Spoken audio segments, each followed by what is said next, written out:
السلام علیکم my dear YouTuber احباب، کیسے ہیں آپ سب؟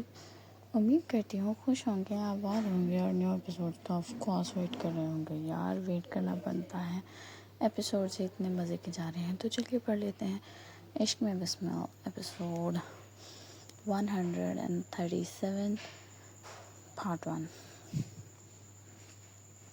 زرمینہ خان اپنی خوبصورت آنکھوں میں بڑے بڑے موٹے موٹے آنسو لیے شدید بے چینی سے بار بار اپنا فون چیک کر رہی تھی، مگر وہاں دوسری طرف سے مکمل خاموشی تھی۔ غصے اور مان کے ٹوٹنے سے اب اسے بھر بھر کے رونا آ رہا تھا۔ جب سے مرجان نے اس کا فون بند کیا تھا وہ مسلسل روئے جا رہی تھی، اس کا دل بری طرح دکھا تھا۔ آج اس نے اپنی زندگی کے سب سے اہم دن کے لیے اپنا ویڈنگ ڈریس، شادی کا جوڑا لینا تھا، لیکن جب وہ دکان پر لینے پہنچی تو مرجان نے خود ویڈیو کال کی تھی تاکہ وہ دونوں ساتھ مل کر اس کا ڈریس چوز کر سکیں، لیکن پھر اچانک کیا کیا، بغیر بتائے فون بند کر کے اسے بس اتنا کہہ دیا کہ جو مرضی لے لو۔ اس کے بعد کتنے ہی فون کیے زرمینہ نے، پاگلوں کی طرح لائن لگا دی، مگر مرجان نے اس کا ایک فون تک اٹینڈ نہیں کیا، بلکہ حد تو یہ تھی کہ فون بار بار کاٹ دیا۔ اس کا فون کاٹ دیا، اس کے اپنے شاہ نے اس کا فون کاٹ دیا۔ یہ بات اس وقت زرمینہ خان نے سہنی حد درجہ مشکل تھی۔ اس کی انا اور محبت پر گہری چوٹ لگی تھی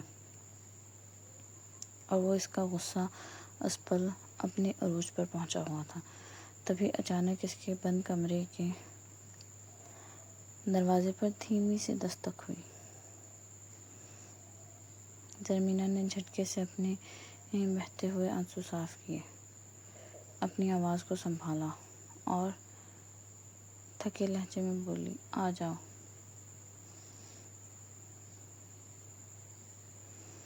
دروازہ کھلا اور حویلی کے دو ملازمین ایک طرح کا بہت بڑا شاندار سا باکس اٹھائے ہوئے اس کے کمرے میں انٹر ہوئیں۔ وہ صوفے پر بیٹھی حیران ہو کر پھٹی پھٹی آنکھوں سے دیکھ رہی تھی کہ یہ کیا بلا ہے۔ وہ زرمینہ وہ بھاری باکس وہیں ٹیبل پر رکھ کر واپس چلی گئی۔ انٹر ہو کر زرمینہ نے تجسس کے مارے دھیرے سے آگے بڑھ کر دیکھا تو اس چمکتے ہوئے باکس کے اوپر گولڈن کلر میں بڑے بڑے حروف میں لکھا تھا، فار بیوٹیفل وائف، میری خوبصورت بیوی کے لیے۔ زرمینہ خان نے شدید جل کر غصے کی آگ میں تپتے ہوئے اس باکس کو دیکھا اور پیر پٹکتے ہوئے واپس جا کر بیڈ پر بیٹھ گئی۔ سمجھتے کیا ہیں خود کو؟ میں بالکل بھی اسے کھول کر نہیں دیکھوں گی کہ آخر کیا ہے اس میں، میری بلا سے کچھ بھی ہو اس باکس کے اندر۔ اس نے منہ دوسری طرف گھمایا۔ اب اچانک آ گیا ہے ان کو اپنی وائف کا خیال۔ صبح سے اتنی بے دردی سے مجھے اگنور کر رہے ہیں، میرا دل دکھا رہے ہیں، اور اب اچانک وائف کی یاد آ گئی۔ اب جب ان کے پاس کوئی کام نہیں ہوگا نا، تبھی اس ویلے میں ان کو اپنی بیوی کی یاد آئی ہے، ڈرامے باز کہیں کے۔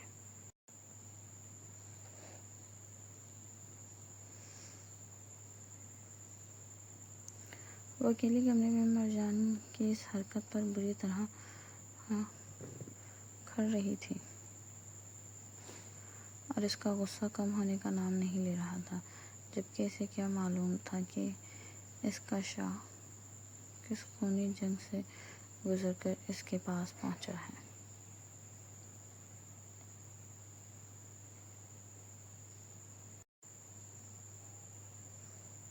مرجان بخاری جو بالکل اسی پل زرمینہ کے کمرے کے دروازے میں انٹر ہونے ہی لگا تھا، اپنی پیاری سی بیوی کے لرزتے لبوں سے اپنی شان میں یہ تھکیل کا بات سنتے ہی وہیں چوکھٹ پر ہی رک گیا۔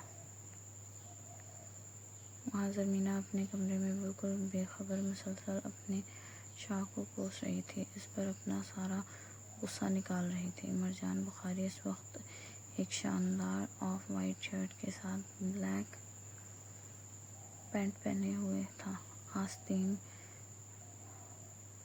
کی سوئی تک فولڈ کیے ہوئے،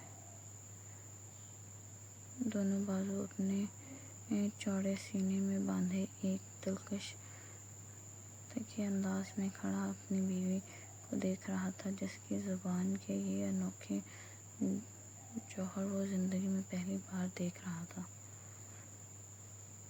لیکن کمال یہ تھا کہ اپنی اس دیوانی بیوی کے منہ سے نکلنے والے یہ طعنے اور کوسنے بھی اس وقت مرجان کو پھول جھڑتے ہوئے لگ رہے تھے۔ اس کے دل میں پیار کا طوفان اٹھا رہا تھا۔ وہ مسلسل بنا پلکیں جھپکائے اپنی اس پیاری سی مینا کو غصے میں ٹر کرتے ہوئے دیکھ رہا تھا اور اندر ہی اندر اس کے فروغ پر قربان ہو رہا تھا۔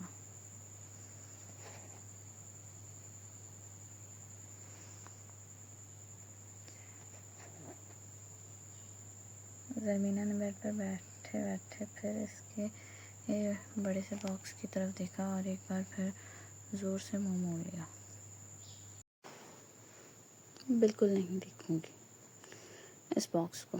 مرجان نے ہونٹوں پر ابھرنے والی گہری آشکانہ مسکراہٹ کو بڑی مشکل سے دبایا اور دھیمے مخملی لہجے میں بولا، ٹھیک ہے جانا، مت دیکھو، پہن لینا بس۔ زرمینہ خان نے اس کی اچانک آواز پر بری طرح بوکھلا کر دروازے کی طرف دیکھا، جہاں اس کا شاہ کھڑا تھا، اور پھر شرم اور غصے کے مارے فوراً اپنا منہ دوسری طرف پھیر لیا۔ مرجان بخاری نے پیچھے مڑ کر کمرے کا دروازہ اندر سے بند کیا اور پھر دھیرے دھیرے دبے قدموں سے چلتا ہوا زرمینہ کے بالکل قریب آ کر بیڈ پر بیٹھ گیا۔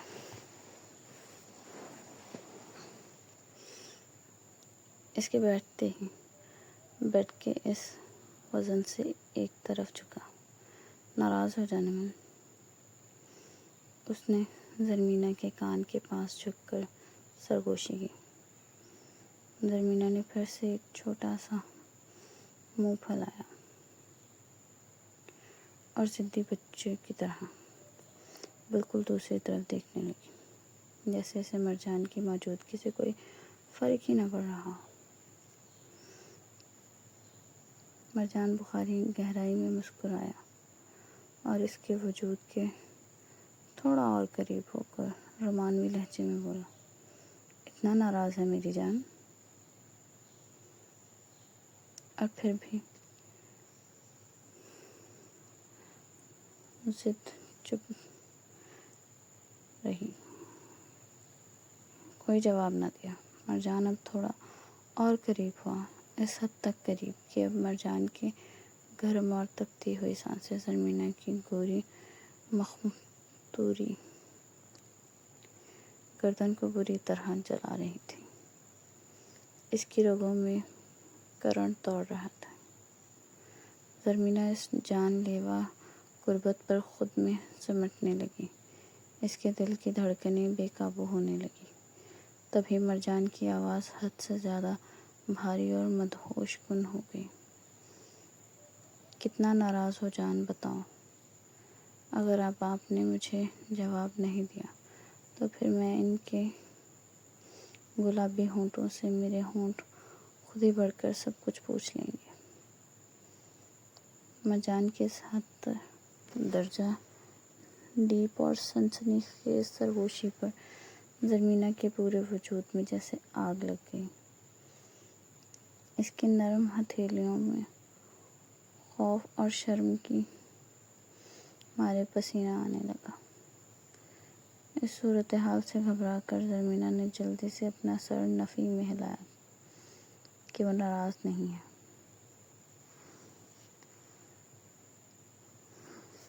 یہ دیکھ کر مرجان بخاری نے اپنی فتح کی مسکراہٹ کو دبایا اور اس کی آنکھوں میں جھکتے ہوئے بولا، اس کا کیا مطلب ہے؟ ناراض ہو یا نہیں؟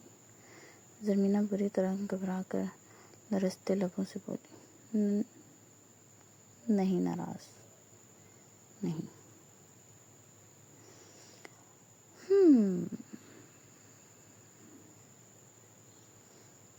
ہو تو بتا دیں میڈم جی، میں خود چل کر یہاں آپ کو منانے آیا ہوں۔ زرمینہ اس کے انداز سے گھبرا کر بیڈ سے اٹھنے ہی لگی تھی کہ مرجان نے وقت ضائع کیے بغیر بجلی کی سی تیزی سے اس کی نازک کلائی کو اپنی مضبوط گرفت میں پکڑا اور ایک جھٹکے سے اسے واپس اپنی طرف کھینچ لیا۔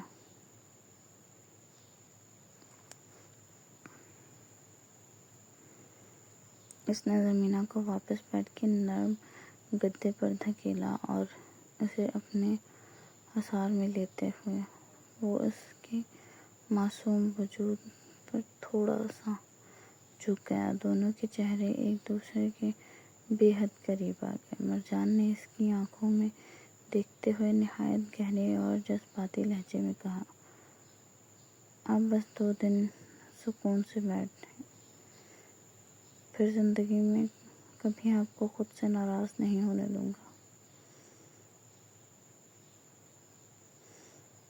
جانا یہ آپ کا ویڈنگ ڈریس ہے اور میں آپ کو ایک بہت بڑا سرپرائز دینا چاہتا تھا، بس اسی لیے میں نے صبح سے آپ کا فون نہیں اٹھایا۔ آپ کا مقام میرے دل میں کیا ہے یہ آپ کبھی چاہ کر بھی نہیں جان سکیں۔ جانا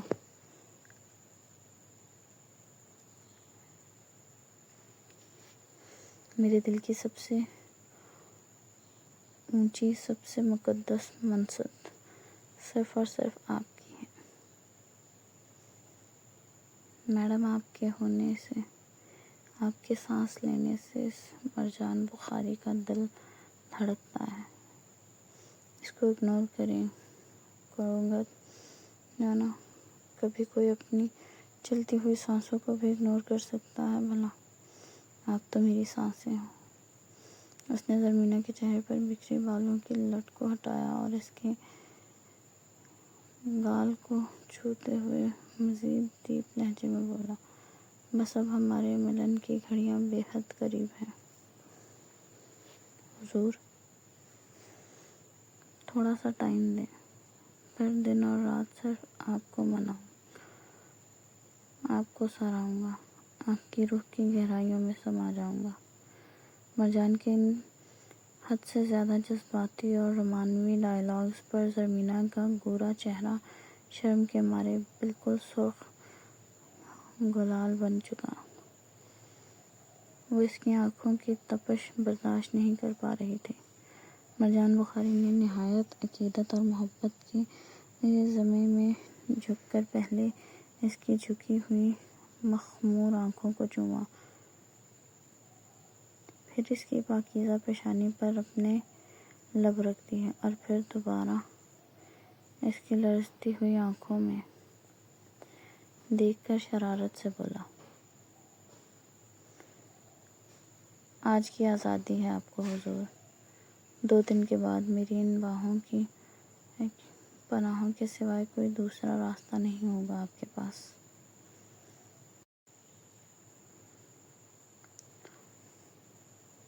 بس دن رات ہر حال میں سہنا ہوگا مجھے۔ آپ کی یہ آخری آزادی انجوائے کر لیں، کیونکہ اس کے بعد تو صرف اور صرف میری باہوں میں قید ہو رہیں گی۔ دن رات آپ کی ایک ایک سانس پر میری حکومت ہوگی۔ کبھی آپ کو سانسیں اپنے لبوں سے پی لوں گا تو کبھی اپنی سانسیں آپ پر لٹاؤں گا۔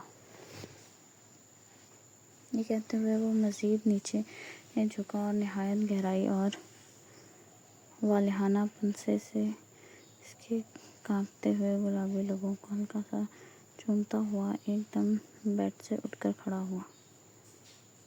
مرجان کے الگ ہوتے ہی زرمینہ نے جیسے اتنی دیر سے رکی ہوئی سانس کو باہر نکالا اور ایک سکھ کا لمبا سانس لیا۔ مرجان بخاری نے ٹیبل پر رکھے اس شاندار باکس کی طرف اشارہ کیا۔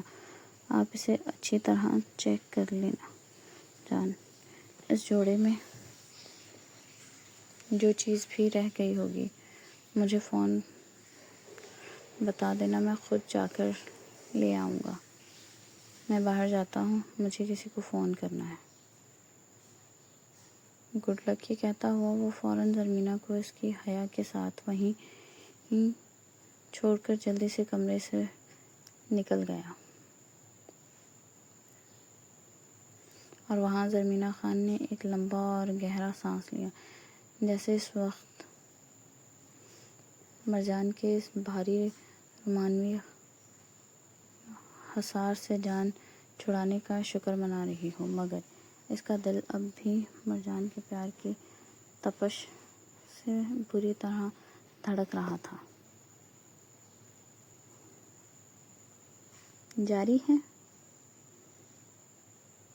کہانی پسند آئے تو چینل کو سبسکرائب کریں، لائک کریں، شیئر کریں، کامنٹ کریں اور ہمیں بتائیں کہ آپ یہ ناول کہاں سے پڑھ رہے ہیں، اور اسی طرح ایس ایچ ناولز کو پیار دیتے رہیں۔ شکریہ، اللہ حافظ۔